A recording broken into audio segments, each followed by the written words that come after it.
రంగారెడ్డి జిల్లా బస్సు ప్రమాదం తీవ్ర విషాదాన్ని నింపింది. ఒకే కుటుంబానికి చెందిన ముగ్గురు అక్కా చెల్లెళ్లు మృతి చెందారు. తాండూరుకు చెందిన ఎల్లయ్య గౌడ్కి ముగ్గురు కూతుళ్లు నందిని, సాయిప్రియ, తనూష.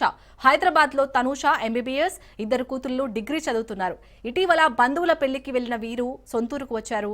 తెల్లవారుజామున తిరిగి హైదరాబాద్ కి వెళ్తుండగా ఈ బస్సు ప్రమాదంతో ఆ కుటుంబంలో విషాద ఛాయలు అలుముకున్నాయి.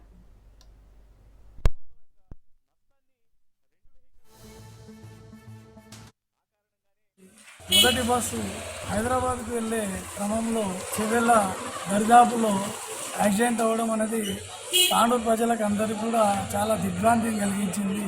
ఒకటే ఇంట్లో ఇప్పుడు మనం మొదటి గల్లీలో ఉన్నాము.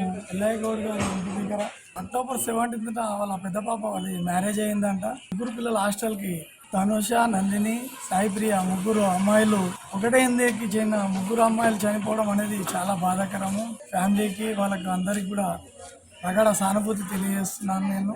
అదేవిధంగా గవర్నమెంట్ ఇనిషియేట్ తొందరగా తీసుకొని బీజాపూర్ హైవేను యుద్ధ ప్రాతిపదికన, ఎందుకంటే దాదాపుగా మనం ఒక 6 నెలల సంవత్సరం కిందనే దాదాపు 50 మంది ఫుట్పాత్ మీద కూరగాయలు అమ్ముకునే వాళ్ళు కూడా ఆ ఏరియాలోనే చనిపోయారు. ఇప్పుడు కూడా అక్కడనే చనిపోవడం అనేది చాలా శోకించదగ్గ విషయము.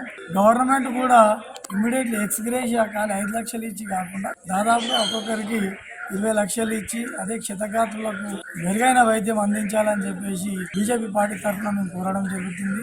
చనిపోయిన వారందరూ కూడా ఆత్మశాంతి చేకూరాలని, క్షతగాత్రులందరూ కూడా త్వరితగతిన మంచి కావాలని చెప్పేసి కోరుకోవాలని చెప్పేసి వాళ్ళకు కూడా ప్రభుత్వం అన్ని విధాల సహాయ సహకారాలు అందించాలని చెప్పేసి కోరడం జరుగుతుంది.